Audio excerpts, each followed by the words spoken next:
qui est le plus puissant entre Super Perfect-Cell, Majin Dabura, Tamagami numéro 3 et Goku Mini Super Saiyan 2. Cette question devient particulièrement intéressante à cause de l'épisode 8 de Dragon Ball Daima, où Goku affronte le Tamagami numéro 3. Et c'est ce qu'on va voir aujourd'hui. Pour répondre à cette question, on va procéder à une analyse en prenant en compte tous les médias considérés comme canoniques selon la vision de Toriyama. Cela inclut le manga original, Dragon Ball Super, Dragon Ball Daima, les guides officiels et même le jeu Dragon Ball Z Kakarot qui apporte quelques éléments intéressants. Également, cette vidéo va vous permettre de comprendre les rapports de force entre les personnages de la saga Cell et la saga Buu grâce à la série Daima, donc j'estime vraiment que cette vidéo est la version parfaite du classement de Dragon Ball Daima. Donc si ça vous plaît, n'hésitez pas à envoyer un pouce bleu, vous abonner en activant la cloche et passons sans plus tarder à la vidéo.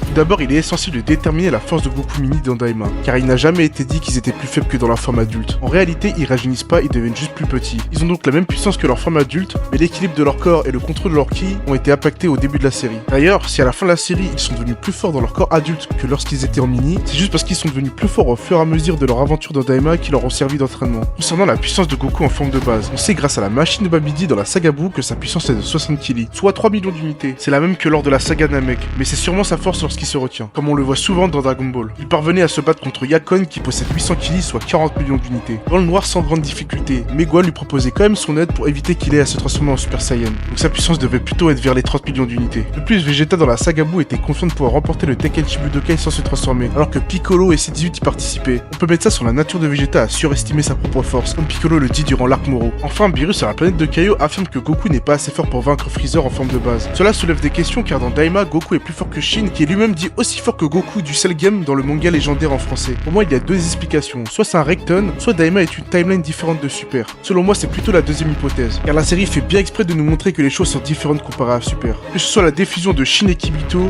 Vegeta Super Saiyan 3 ou Goku Super Saiyan 4, etc. Mais je n'irai pas plus loin, je garde ça sous le coude pour une prochaine vidéo théorie sur Daima. Tout ce que vous devez savoir, c'est que cette timeline est différente de Super. Dans Daima, Goku mentionne que Glorio pourrait être plus fort que Kaioshin. Il faut savoir que dans Dragon Ball, lorsqu'un personnage est comparé à un autre, cela signifie sa puissance maximale, car Toriyama aime la simplicité. Donc quand Goku compare Dabura à Cell, il prend en compte la forme la plus puissante de Cell, tout comme lorsqu'il compare Glorio à Shin. Plus tard, pendant le combat entre Goku et Glorio, il admettra qu'il est plus fort que ce qu'il pensait, même avec un bras dans le dos. Cela prouve qu'ils sont déjà plus forts que Shin à seulement la moitié de leur puissance. Cependant, Goku a quand même besoin de se transformer en Super Saiyan pour que Glorio abandonne. On devine que Goku, Vegeta et Piccolo sont devenus beaucoup plus forts que durant le début de la saga Buu, même plus forts que Glorio sans sa magie, car Goku est le seul à voir où Tamagami numéro 3 jette la boule de cristal durant l'épreuve des gobelets. Donc Glorio est aussi fort que Perfect Cell de la même manière que Shin était aussi fort que Goku du Cell Game. Tamagami numéro 3 quant à lui est plus fort que Super Perfect Cell, car Goku a besoin de se transformer en Super Saiyan 2 pour le battre. Malgré cela, il réussit à repousser le Kamehameha de Goku, alors que Cell meurt face à Gohan avec l'aide de Vegeta, en utilisant seulement la moitié de sa puissance, ce qui correspond à son Super Saiyan 1.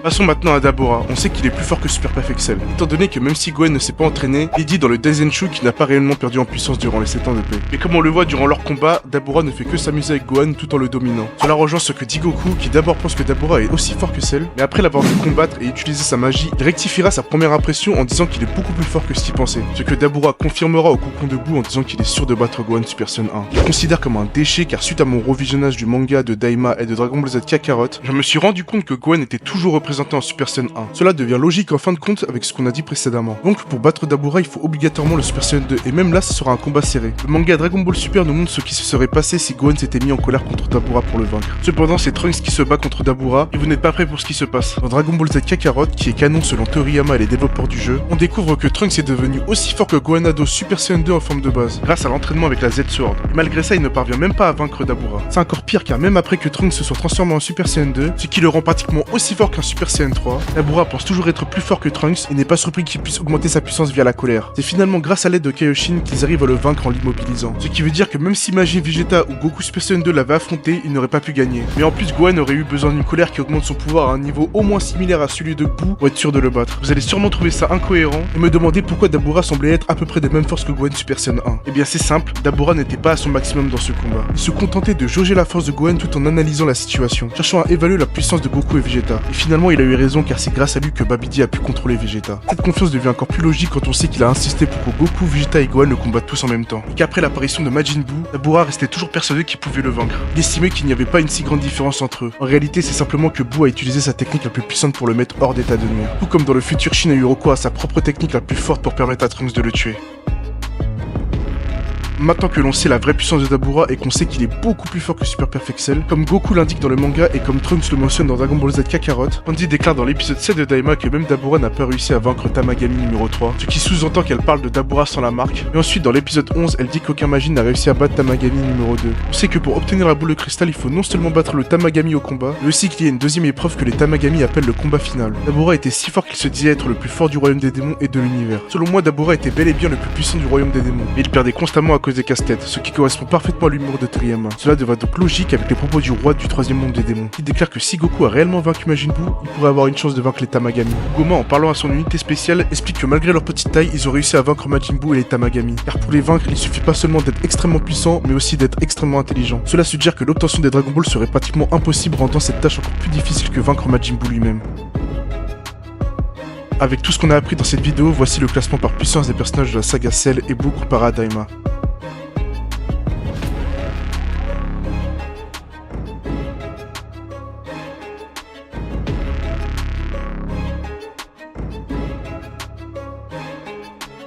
Voilà, c'est la fin de la vidéo, j'espère qu'elle vous a plu. Si c'est le cas, n'hésitez pas à lâcher un like et un commentaire et surtout n'oubliez pas de vous abonner pour les futures vidéos. Vous pouvez déjà voter via mon sondage du post communautaire de YouTube pour choisir votre prochaine vidéo. Et moi je vous souhaite une excellente journée ou soirée, ça dépend quand est-ce que vous regarderez la vidéo. Sur ce, à la prochaine, c'était Ultra.